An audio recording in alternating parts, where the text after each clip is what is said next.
Welcome to Success in the City. My name's Helen Webster. I'm with the lovely Sandra Scott, and our fabulous guest today is Beverley Williams. Welcome. And Beverley is from AJ and Friends CIC, which we will find out loads more about as we go on. But thanks, Beverley. We know Beverley's super busy, so to give her time is amazing. Thank you. Thank you for letting me come on. I really appreciate it. Sharing AJ and Friends success in the city. I love it. Amazing. Okay, so the first thing we do is we shout out to the little people. So any young people who've done fabulous things this week. You go first, and do you want me to go? I'll go first because I've definitely got a shout out to a young man I went to see today in Southport.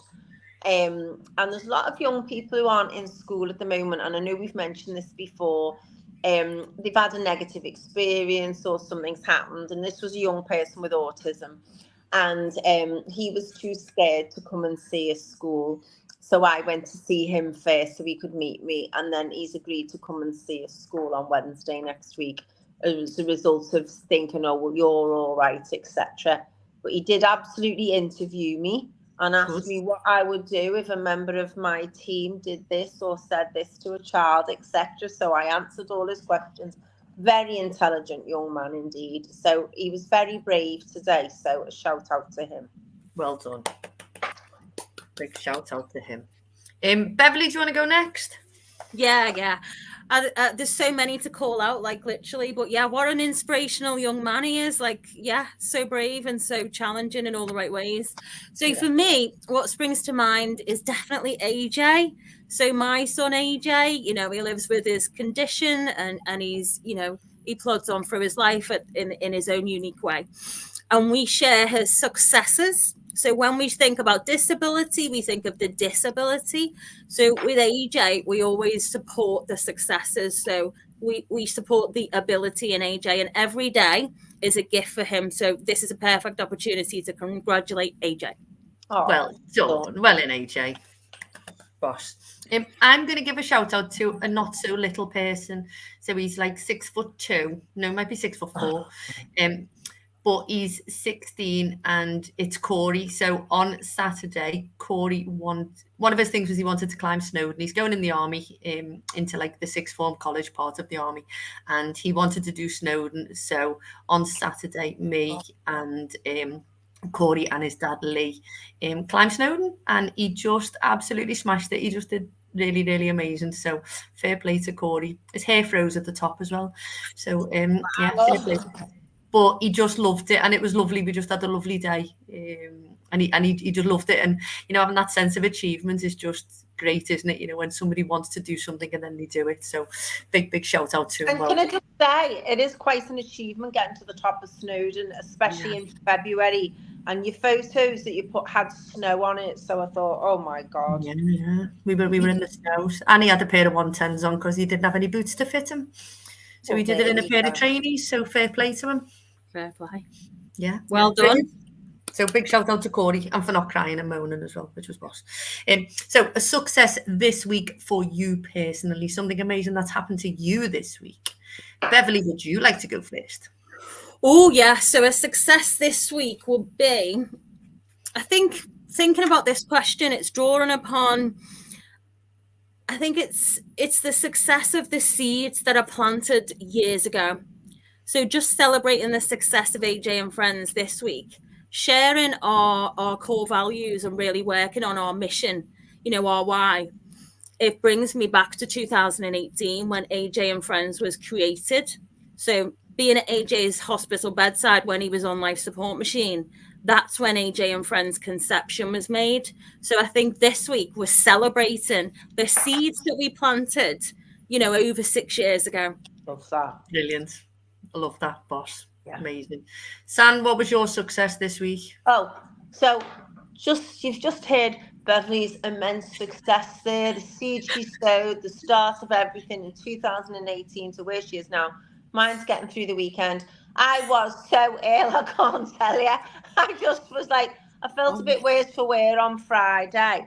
And I'm really weird, Beverley, because in loads of ways, but anyone who knows me knows I get tearful if I'm sick and I don't know I'm sick. So before I'm sick, I get like sad, and I think what's wrong? Because I'm like a dead happy person, so I get sad. It's just really weird, or I'll get sad, and people go, "What's wrong?" And then I'm ill, and I think, "Oh, that's all right. I wasn't sad. I was just ill," and it happens to me all the time. So on Friday afternoon, I was a bit sad, and then I felt a bit, but it was all right.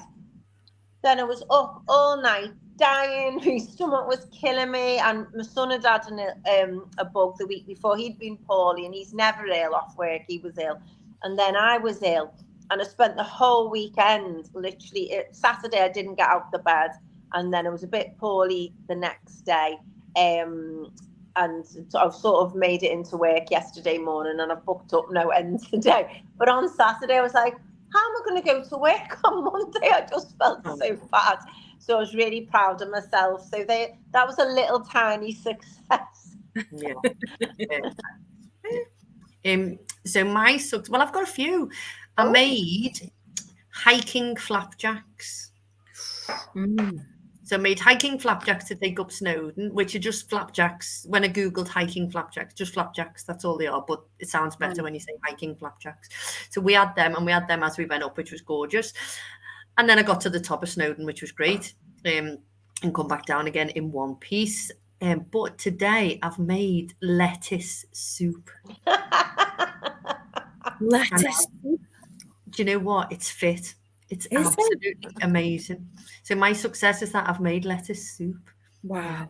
She's promised me some to try, Beverley. So, because my reaction when she told me this on the phone, I was like, okay. But it sounds quite good now. So Phil said it's nicer than the leek and potato soup. No. Yeah, he said it's nicer than the leek and potato soup. So there you go. So that's my success. So I want to just check, what are the ingredients in lettuce soup? So it's onion, potato, a little bit of celery, coriander powder, ground coriander, garlic, stock cubes, and then you put a load of lettuce in, and then you let it bubble away, and then you whiz it. So it's like a thick, creamy, gorgeous, gorgeous soup. I'm going to make a lettuce curry as well. So for me now, that's a soup with potato and veg, and you add lettuce at the end, which explains everything. Okay. It's potato and onion and lettuce. That's it. Okay. I'm open-minded. Yeah. You'll eat it and you'll be like, that's fit. So Tom's listening from New Orleans and he says lettuce soup. Yes, lettuce soup, Tom. I haven't spoken to Tom for a while. Hiya, Tom. Yeah, get on it. Okay. So this or that. So Sandra and I will ask you, Bev, this or that. Sandra, do you want to go first? Do you want me to go first? No, you go first. Okay, so I'm going to say lettuce soup or lettuce curry. Oh my God. Oh my God. Lettuce curry. Lettuce curry. What about you, Sam? Well, I've not tried either. No, but if you thought, yeah, what should I have? It'd be the curry because it sounds like it's more substantial. Well, I'm going to make the curry. I'm going to make the lettuce dal. So I'm going to say lettuce dal as well. Well, I need to try all of these things. It's all about food waste. It's all about food waste. Go on, your go, Sam. Oh, okay. About food waste. Yeah, fair enough. Okay. Beverley, would you rather have a city break or a beach holiday? Oh, beach holiday. Hands down, beach holiday. I think the hustle and bustle, life's too busy anyway. To just come away on a beach and just zen out would be definitely my idea of a holiday. Yeah. City break for me. What about you, Sam? So it depends on the time of year. So now I'd take the beach holiday in the sun, definitely. But maybe later in the year, like September time, I'd be like, no, let's have a city break. It just depends for me. And I do love city breaks. But when it's February, I think, no, I'll have a week in the sun, please. Yeah, 100%. Okay. Yeah. Bev, to relax, would you rather go for a walk up a mountain? Or I already know the answer. Or sit on the couch and watch chick flicks or Netflix or something. Oh. All day chick flicks. I'm a chick flick chick. chick flick chick. What about you, San? So I thought I was having a better choice than that. No. I thought it was going to be like a spa and all the rest of it. Okay. So I actually would rather go up a mountain than spend the whole day in front of the telly, because I don't watch telly for hours on end. Yeah, if I had a choice about that. But Cool. if it was a spa day, which is where I thought it was going, it was the spa day. Go on, your go. Okay. On a cold day, because this is topical at the minute, we've had a cold, wet, miserable day today. On a cold day, would you rather sit in by the fire and do a nice jigsaw, or would you wrap up and go for a walk on the beach? Who's it to? Helen, sorry. Good question, Beverley. Helen, go on. So they two are like my favourite things to do. I love doing jigsaws, and I know, but I'd go for a walk on the beach, hands down. Okay. What about you, Beverley? Yeah, I'm going to go the same. I'm going to go wrap up. You know what I hate? I hate being too hot. So I think if you wrap up, I like to layer up rather than be too hot and then take off. I don't know what that feels like, Beverley, but never mind. I just feel the cold constantly. So if it was a day like it was today, when it was raining and it was all grey and sleety, I would be by the fire doing a jigsaw, definitely, because it was bleak today. I drove back along Southport on the coast road, and I was just like that. It was just grey, you know. Definitely the fire side. The best weather for your skin when it's blustery and rainy like that.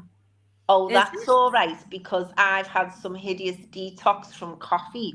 So my skin's going to be amazing. There you go. Brilliant. Yeah. Go on, Hel. Okay. Would you rather, I am going to ask you first, San. Go on. Would you rather be able to fly or be able to breathe underwater without getting your hair wet? Wow. Oh, now that's changed. Yeah. Well, no, I've always wanted the power of flight, to be fair. So, but although the idea of breathing underwater and not getting your hair wet is just the most amazing thing ever, and it would be very interesting, and I'd love to do that, I'd much rather have the power of flight. Yeah. What about you, Bev? This is so difficult because I'm petrified of heights. Oh. Yeah, but you're flying, so you're cool. Yeah, so you'd be cool, wouldn't you? So, and I'd rather not be underwater for some reason. I find that quite claustrophobic. So I'd say I can't bear it. It's either one fear or another, but yeah, flight. Yeah. But Beverley, you could fly quite low. True. You don't have to go at 35,000 feet, obviously. You can just go like that and hover above roofs. Yeah. Not that I've thought of this before. You are. She's got it all well worked out. Flying What for was yours, me. Helen?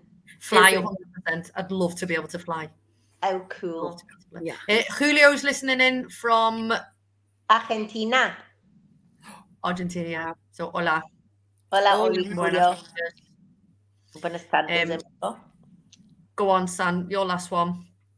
Okay, then I had a brilliant one. Oh, there we go. I've got it back. Don't worry. Would you rather have a baked cheesecake, okay, out the oven, or would you have one that you buy, like a frozen one with a biscuit base and a cream cheese topping and fruit on top? Who to? You, sorry. Oh, so a frozen one with the I love the biscuit base of a cheesecake. I could just eat the biscuit base and not the cheesecake bit. Okay. Digestive brushed with nice. Yeah, digestives and butter. I just love it. What about you, Beverley? Such a good combination. Now, Helen's just sold it to me, so I think it's definitely the same cheesecake that she was having. No, I have the other one because I thought that, and they do all gluten-free ones you can do nowadays with the biscuits. Our own and baked this cheesecake. It was unbelievable. And he was disappointed with it. And I was like, are you joking? It was, and then the next day he said it was much better. It was absolutely delicious. I used to work in a pub in Stratford-upon-Avon, and the chef used to make a Bailey's cheesecake. Yes, thank you. And it was just unbelievable. We used to take slices home. It was just my God. Just so yeah. Oh yeah, my mum's listening. Cheesecake with Easter eggs. Oh, yeah. Yeah. What Easter eggs on top, Bob? Yeah. We did one with Cadbury's cream eggs, and you cut them in half, and you put them in the cheesecake. Oh, that We'll might get Bob's to make one. Yeah, we'll look forward to them. Gluten-free biscuits, Mum. Yeah. There you go. Perfect. Okay, so we've done this or that. So massive thank you to Beverley for joining us this evening. She's going to tell us who she is, how she does what she does, why she does what she does. Bev, you've got about 35-ish minutes. Sandra and I will interrupt you at the same time because we always do. And we'll probably ask the same question because that's what we do as well. So we're going to hand it over to you. Thank you for coming on and tell us all about yourself and tell us about AJ and Friends. Okay, thank you again for letting me have this wonderful space to be able to share 35 minutes. Oh my God, I feel like 5 seconds and I'll be done. Like, okay. Yeah. So I'm Bev, and I've got a son, and his name is Andrew Jr. So his name, we refer to him as AJ. And AJ was born in 2015. So he will be 9 in April this year. So 7th of April, we're going to celebrate his birthday. And AJ was born pretty neurotypical. And he was born with a cleft palate, which we didn't know about, and talipes, where his feet turn in. So it's clubbed feet, otherwise known as club feet. And so we knew that AJ was unique when he was born. And then within the first year of his life, that's when things become really, over time, things were a little bit out of the ordinary. So we knew that there was those additional needs initially. And he couldn't swallow, so he couldn't latch on to suck properly. So we had to feed him with a special bottle from the cleft palate team. Oh, yeah. So learning how to feed him was really new. And I was like, oh, wow. Okay. So it was like a new world. So have you ever heard the poem, Welcome to Holland? Well, it's not welcome, but it's just Holland. No. So there's a poem and it's called Holland, and it's around, it's about, I think it's specifically about having a person with complex needs. So expecting to have a baby in a typical life. When in actual fact, it's a metaphor for going on a plane on holiday. You think you're going to one destination and they actually end up in another destination, and it's Holland. And the poem is about appreciating, actually, Holland's got some wonderful things. Yeah. So, my destination was to give birth to a neurotypical child and lead a life that was going to be, the white picket fence and the Labrador and 2.4 children. Which it's not. It's quite the opposite of that. Holland is a great poem, and it's a metaphor for what I'm about to say, really. In giving birth to AJ, and then those differences, if you like, over time, soon become apparent. So when he was asleep, it's more or less like he would stop breathing.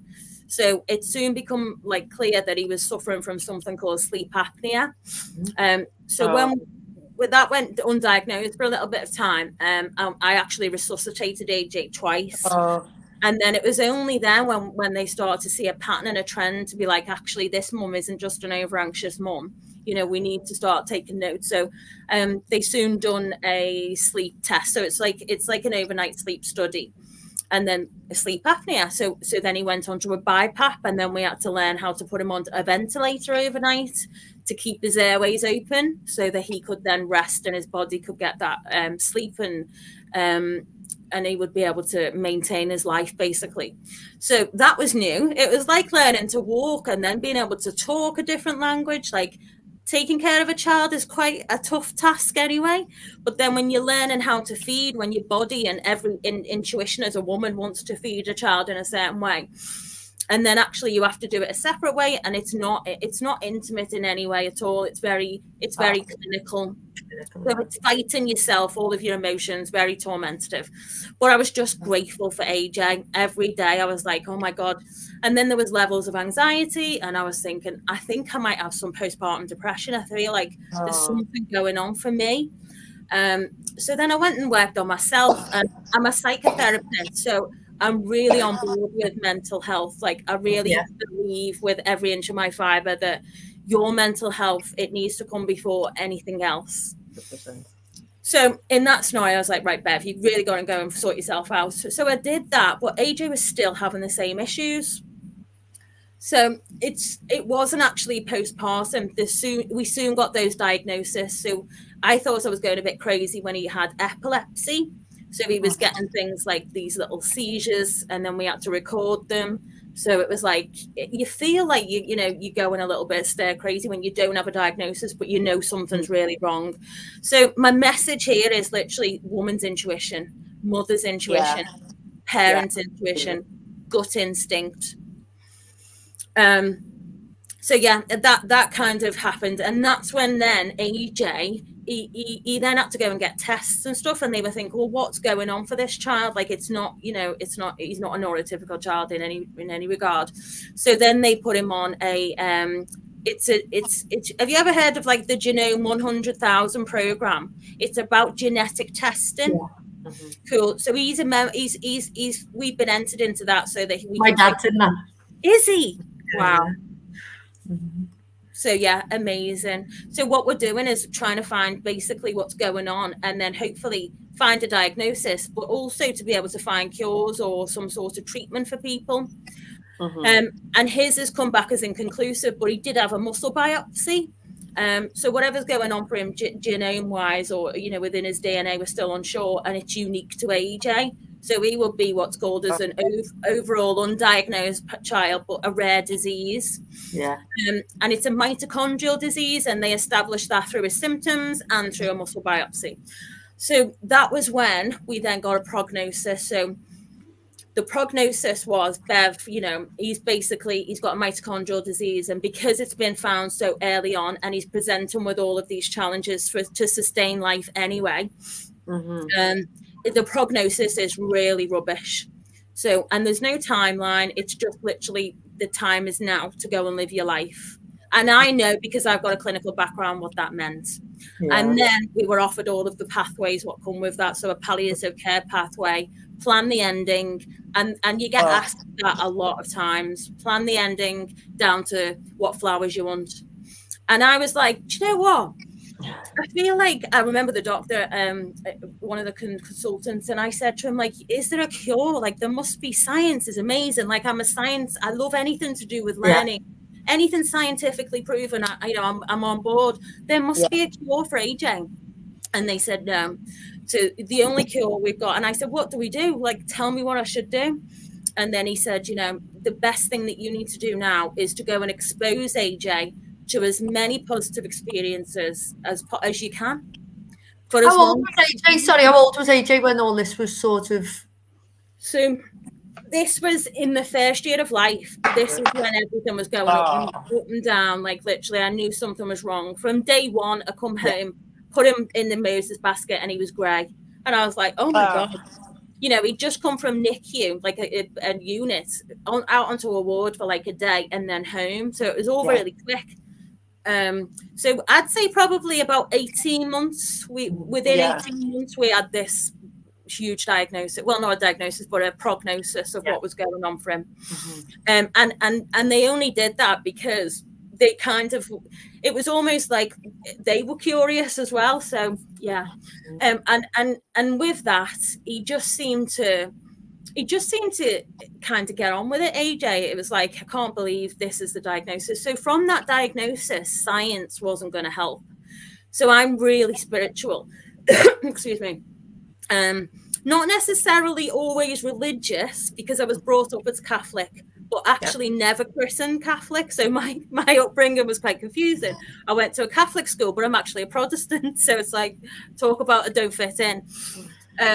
So my kind of spirituality kicked in then, and I took AJ to Lourdes in France. So I was like, I'm going to take AJ because I know this religion. I'm going to take him for a miracle. And so I was adamant, like, I'm going to get a miracle. And I believe I probably did. I know I did. So I went there and I was praying for some sort of cure for AJ. And instead, what I got there over the 7 days that I was there, 8 days, I got acceptance. So no matter how many times I stay awake through the night, doesn't matter how many times I try to control every situation, because I can't control what the most, the ultimate thing that means everything to me. I found acceptance in whatever AJ's timeline is. There's no amount of control that's ever going to prevent this. So all we can do is just live in gratitude to say that we're really grateful for today, and just embrace that. That's tremendous, Beverley. That really is. It is. It's amazing, isn't it? It's just literally like, wow. Even when I say it, I just, something comes up and I can feel that again, that energy and that, So yeah, that's what I went to Lord's for. That's what I got, is that acceptance. And cut now that's me living my life really. Every day I'm grateful for AJ. Yeah. So for the first 2 years of his life, that 18 months when things were really unknown, I grieved AJ as well, because actually I knew that he was potentially going to pass away. So I was living my life as though he was going to do that. So I'd ring fence everything, I'd control everything. I wouldn't let him do anything. And then slowly, after visiting Lourdes for the first time, I thought, right, okay, we're going to live our life then. So let's do it. So then I said, right, let's let him see school.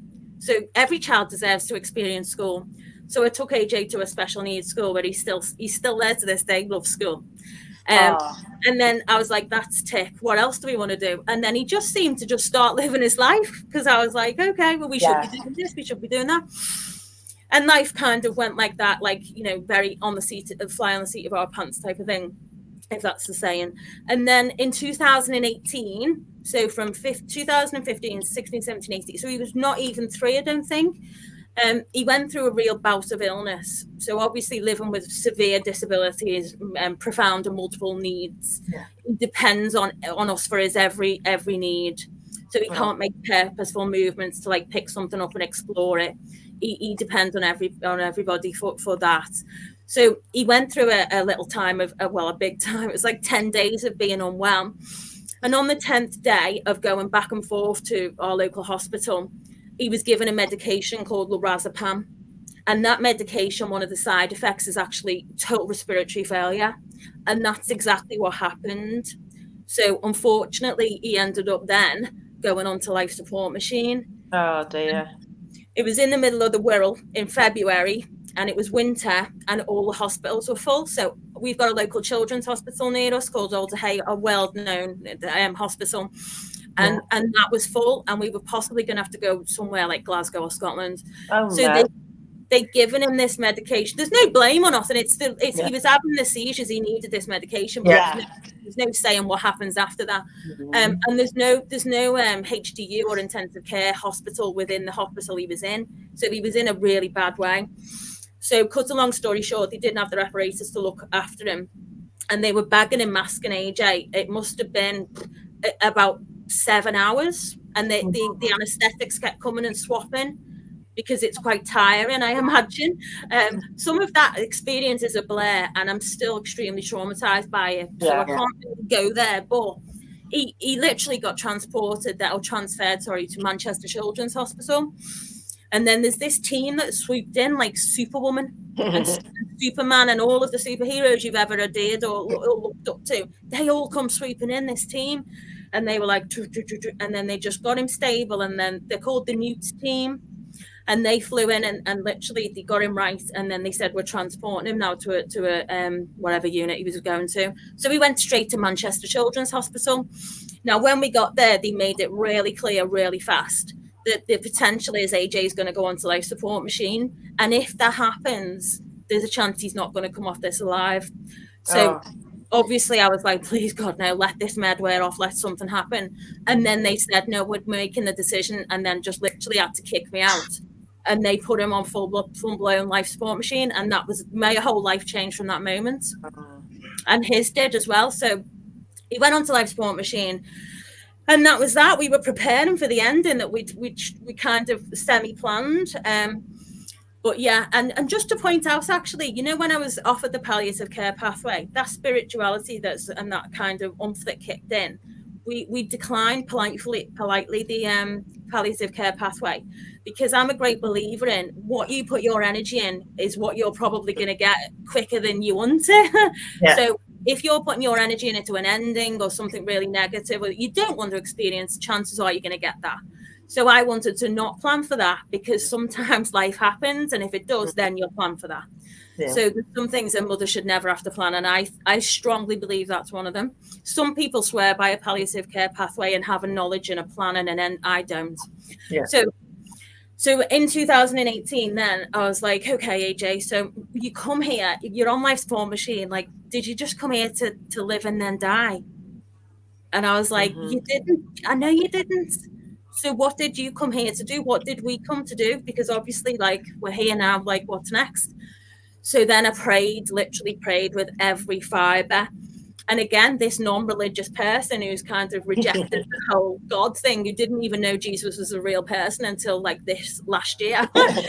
So I prayed to something that was listening to me, and I said, please, God, give me more time. And in return, I promise you that I will create something that the world has never seen for children like AJ and for people like me.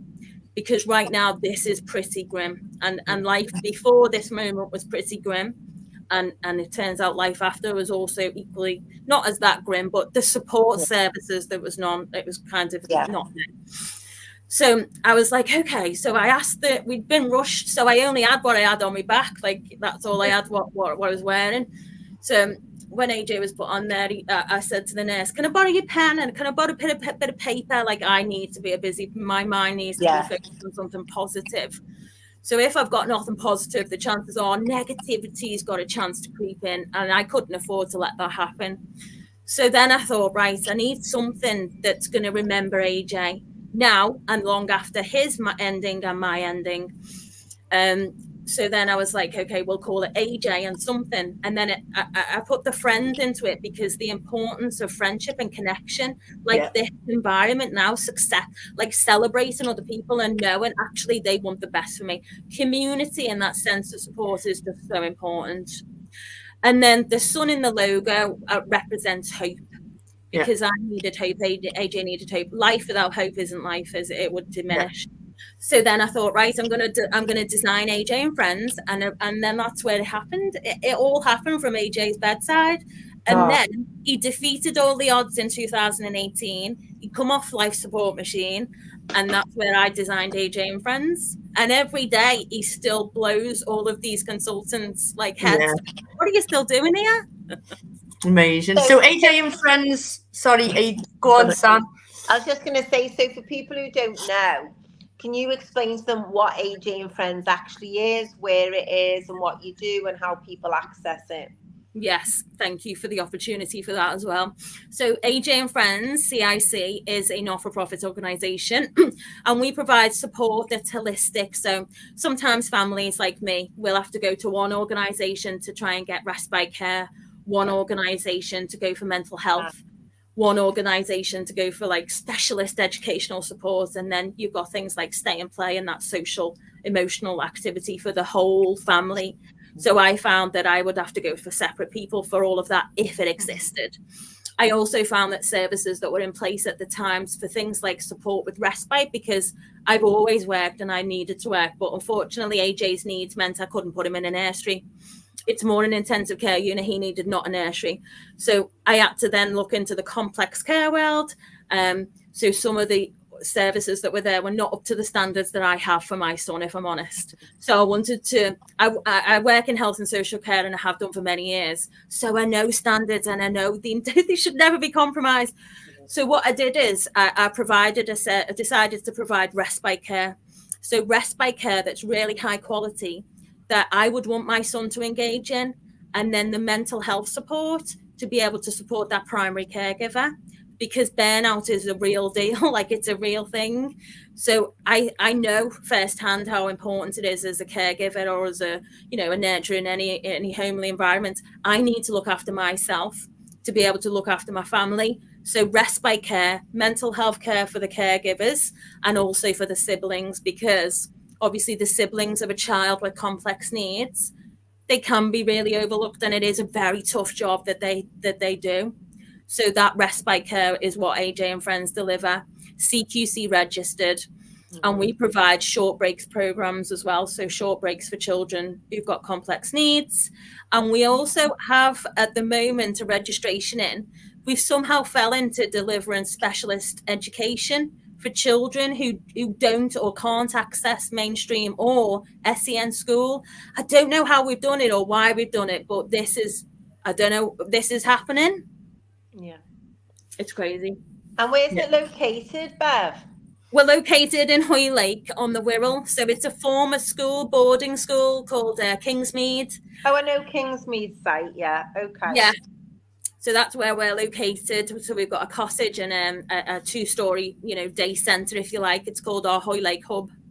Well, you will have, because this is how posh Kingsmead was. People could take a horse there. Imagine that, going to boarding school, and it was a big thing that you could take your horse with you. I remember reading that and thinking, oh my God, online. Yeah. So presumably there's a good bit of space there as well. Yeah, it's perfect. And it's right on the beach. And it's that home from home feel, but with that clinical care that, that they need. So yeah, it's beautiful. The site's lovely. So does a child go there? And you were saying about supporting the parents. Do the parents go at the same time but stay somewhere nearby, or how does it work? So it's a few arms really. So we've got a domiciliary style care service. So it's looking after the child from the child's own home initially. And then we've got access at our hub, so that the parent can then go off and do things like mental health. Because without that respite or somebody to look after your child, you're not going to access mental health. You haven't got the means to do so, because they're probably scared to leave them, I imagine, as well, and worry, and you know what I mean. They're probably scared to leave the child with anyone else, unless, as you say, the standard of care is high. Exactly right. Yeah. And one of the promises I give to some of my families, who do go through that separation anxiety, I'm obsessed with AJ, literally. Yeah. And quite right. And I know other families, of course, are obsessed with their VIPs. So we refer to VIPs, by the way. So we don't refer to our children patient service users. We don't refer to them as service users or patients or whatever. We refer to them as VIPs. So when I went to Lourdes on that pilgrimage, they referred to the sick and dying as VIPs. So when, the caregivers, the helpers that go and take people to Lourdes for their pilgrimage. Yeah. So they refer to those people who some of them are sick and they are dying and they go there for their ending. They refer to them as VIPs. And I just fell in love with that. And that's where that come from. I brought that home from France. Oh, lovely. It's nice, isn't it? I really like that. VIPs. Yeah. It's a nice way, isn't it? Because it's, again, you've been talking about positivity things. It's a positive. It's like a nice feeling, isn't it? Oh, here's me VIP. Here's like, because it's so special. It's like, this is the VIP, but only certain people get to do, isn't it? It gives it that little bit of, rather than saying, oh, this is a client or a patient or something, which is lovely. So how many families are you supporting, or Oh gosh. So at the moment, family-wise, I'd have to go and see how many active people are on at this moment receiving care. But it's really low numbers. It's not like hundreds of people and it's mass volume. No. It's more like probably 6 families full-time at the moment receiving the domiciliary arm care. And then we have our outreach arm, which is at the moment, there's 3 people within that. And then the alternative education or the education is going to provide 25 student placements. Amazing. And then we've got the overnight respite, which is 6 bedrooms. So, and everything we do, although it's not for profit, we're commissioned by the local authority. So they ask us to do, provide support, and then we invoice them. So one of I'm not very good with the beg and bowl. You wouldn't think so having a charity, but I'm not very good saying, can I have please? So I prefer to earn and make sure we're sustaining ourselves. So 100%. So the centre or the hub hasn't been open very long, has it? Because I've watched your journey on social media. So we'll share the social media posts so people can go off and have a look. And we're happy to put the beg and bowl out for you. And if anybody wants to make a donation, I'm sure there's a way that you can do it or support. And it's not just about money, is it? There's lots of different ways that people can support, your CIC and stuff. But how did you get the hub? How long did it take to get it all up and running and open? Yes, so we started off, obviously, well, it's not obvious, but it started off from my home. So again, at that bedside is where it started off, really, designing it from there. And I was like, how do I become CQC registered? And I was like, you need a level 5. Well, I don't have that. Let's go and learn a level 5. So it started off then moving into an office. And then I was like, I started off at the local community centre over the road from me, and they gave me this centre, and I said, can I do stay and plays here, please? And, I need to do special needs and all that. And they said, yeah, I'll have that for free, Bev. And I was like, wow. And then we went and did stay and plays in the local community centre. Great. And then I moved up a little bit, and I was like, okay, we can do dom care now. We're registered, got me level 5. I'm ready. CQC, will you register me? And they were like, yeah, we will. And I was like, okay. So off I went. And then I thought, I'll get an office in the middle of Birkenhead. So I went and got an office in Birkenhead. And then I was like, right, I need staff now, because at first it was just me and my son. And he did my first package of care. And he's 22 now, and he's a firefighter. And he's starting his own family now. But yeah, and he literally started off the organisation, and it started off by the community centre is where it began. And then we slowly but surely then began to be an employer. And then it just become a bit of a thing. And then I was like, oh God, I might need a bit of help here. So then I was like, I need an accountant. I'm like, I've got money here and I need to put it in a bank. So yeah.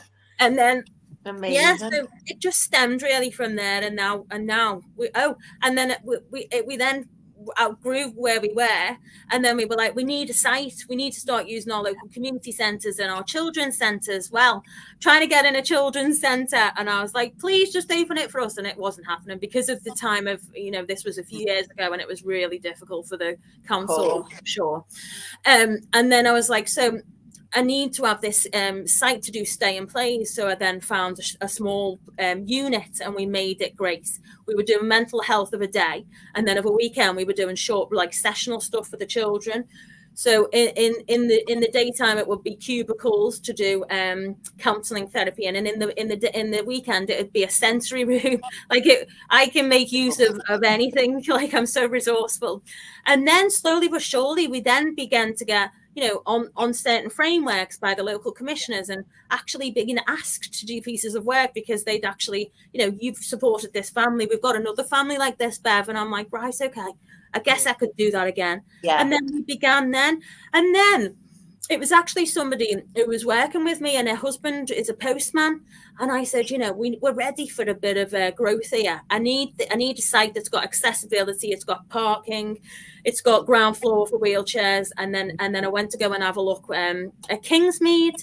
And I didn't have a business plan. It's a very expensive piece of property, as you can imagine. Like, it's beyond my means. But I just went for it. And I was like, I don't know how I'm going to pay for it, but they got on board with my vision. Maybe they trusted my business acumen. I don't know, but they let me in anyway. And I'll always be forever grateful for that. And Kingsmead really give us a great opportunity. Oh, that's so good. Watched the journey, haven't you? And seeing, that you started from, and you've got that lived experience, but you've also got the professional side as well. You come at it from both sides. And I think when you start to do what you say you're going to do, and you do it so well, they go, oh, well, this is cool. We'll back this, which is that's amazing. Right. And you've got the professional knowledge as well, and you did all the qualifications and training, and that's your level of commitment to it. But how far you've come, as you say, you celebrate. You're quite right to acknowledge that, because since 2018, is it quite 4 years? Yeah. What month was it when you said you started your journey? 2018 was in February. Oh, yes, so it is. It very much is. Then the 6 years, No, can I add 6 years?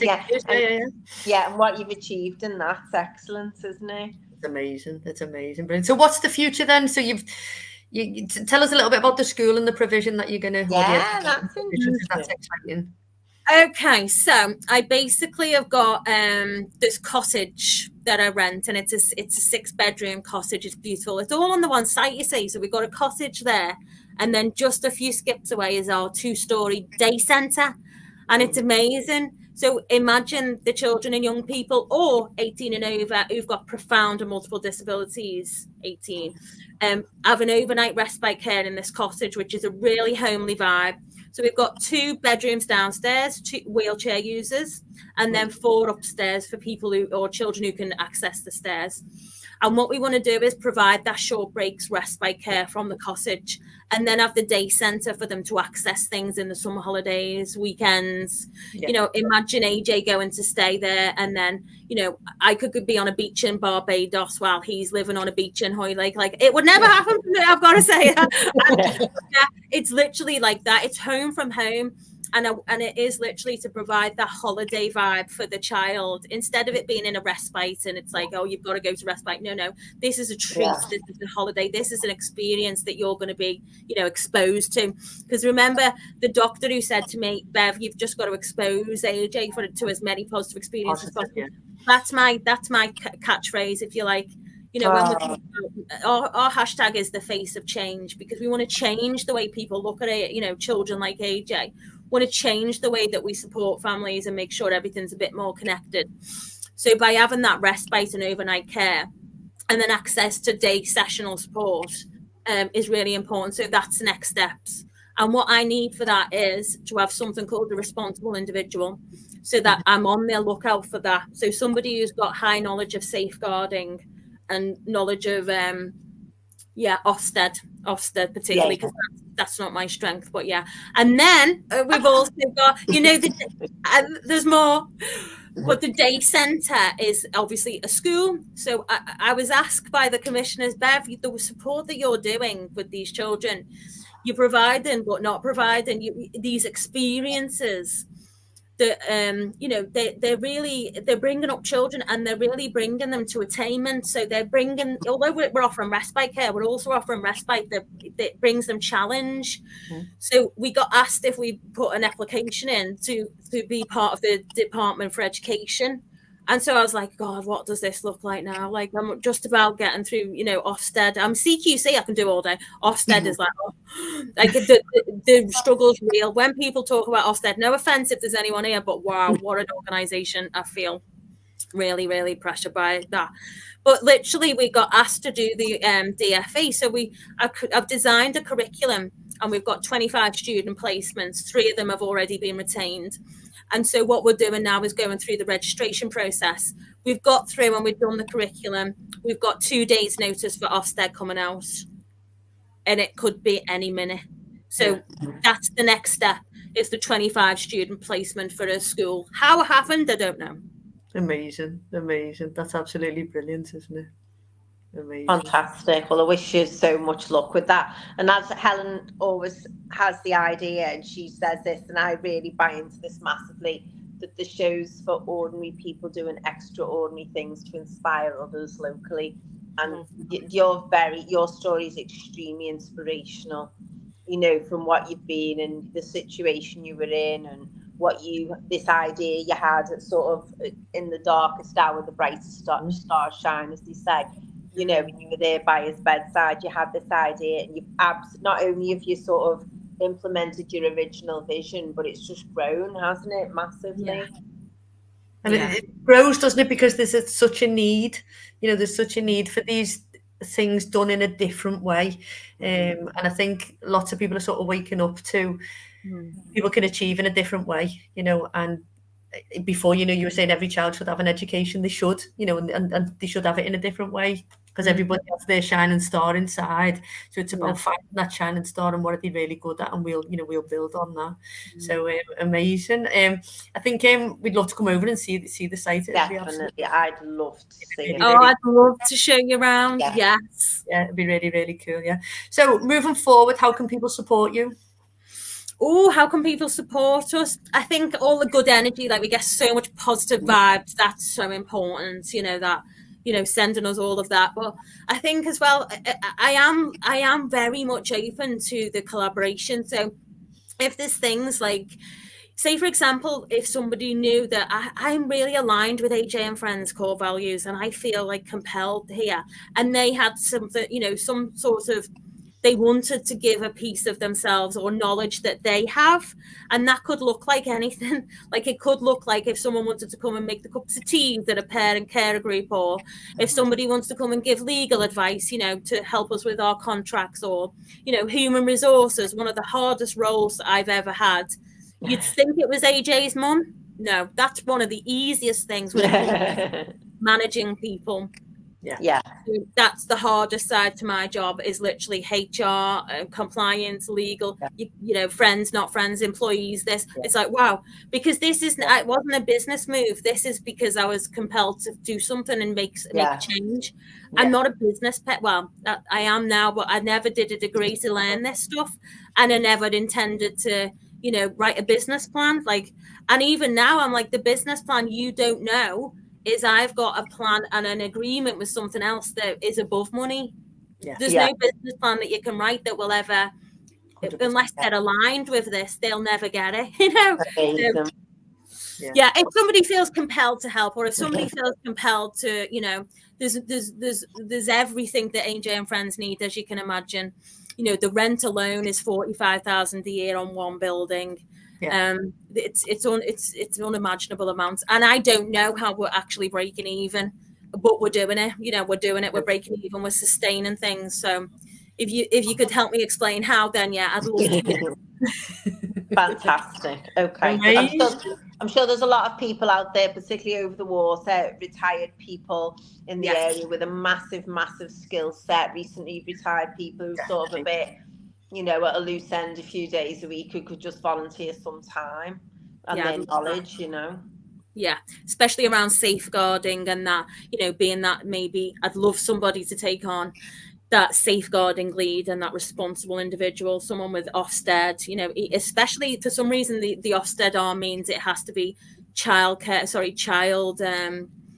children's residential care, even though we're not a care home, but their regulations are quite tight and they don't there's you know, that we don't fit in the box. You know, our children don't, and we sure don't. Our service never seems to fit registration, so we're always kind of a dual registration, so we have to do things twice as you know, compliant and quite right with the children that we support. So definitely. Well, we wish you all the luck, and you know, the way you've just spoken to us and, you know, shared your story, 100% you'll succeed at everything that you do. It's just amazing. Your energy like really does power through. So we do have a little format, we do carry on, and so we start with a little red face. If there's anything slightly embarrassing that's happened, that you can share with us, something that, you know, people can laugh along with, not at you. I think I'm good this week. I don't think I've had a red face, but last week I shared Phil's, you know, stepping out of his boots in the mud, which was hilarious. But we'd been in the float tank. We went to the float tank on Dale Street, so you just float in this like tank thing, and it's amazing. So if anybody, I highly recommend it. But I was lying there, and then you turn the lights off, and so you can't see, like, you know, you can't see your hand or anything. And so I just lay there and thought, oh, that's quite nice, yeah. And then I went and snorted and woke myself up by snoring. Burst out laughing. And then I thought, oh, it's all right, it's only me in here, I'm safe. But then I couldn't like drift back off then because I was laughing too much. So I think my little red face was waking myself up snoring. Yours, San?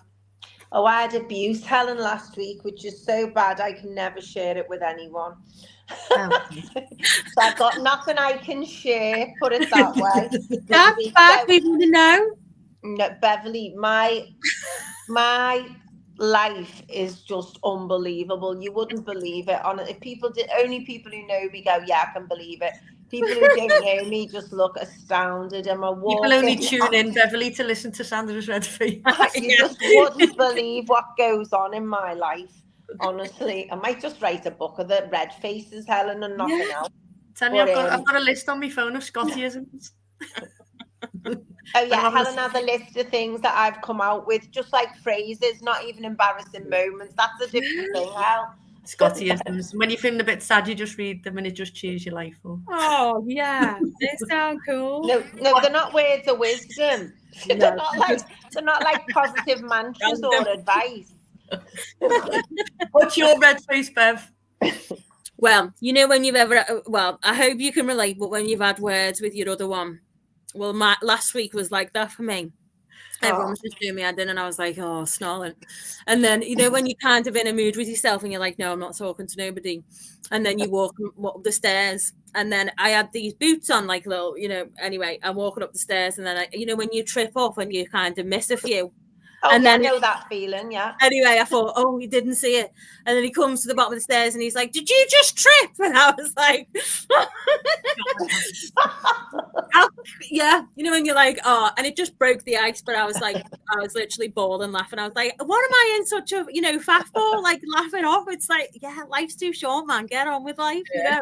But yeah, that was hilarious. It was one of them though. You'd have to be there, you know, and things are not funny when you're being told them. Yeah. But at the time, it was dead funny. Good, and it broke the ice, and so that's good. That's good. Yes. Shout out to the grown-ups, any grown-ups who've done amazing things this week. I am going to go first, if that's all right. Yes. I'm going to give a massive shout out to Lee. So Lee is Corey's dad, who came to Snowdon, and he's been going to like a boot camp thing, and he's mega. We nicknamed him the Mountain Goat. He was flying up there. He was absolutely on fire. So massive shout out to Lee for achieving Snowdon. That was amazing, and a massive shout out to my uncle Ron, who is a tech genius. Oh, go on. Yeah. Well, wait until you hear this. I met him last week for a coffee in Waterstones.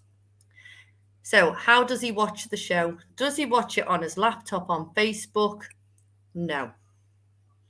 Because we go live on YouTube, he puts YouTube on the telly and watches us on the big screen. How clever. I should make more of an effort. I know. How clever is that? Yeah. Well, he beats me there, doesn't he? So massive shout out to me Uncle Ron. I didn't even know we were on YouTube. So yeah, there you go, Beverley. This is my life. We've been doing this 3 years and a few months. Yeah, we started it in the lockdown to keep everyone together and stuff, and to have a positive vibe. So we've been doing this, and I knew we had been on YouTube. I didn't know it was still a thing. So that's amazing. Well done, you, Helen, for all of that.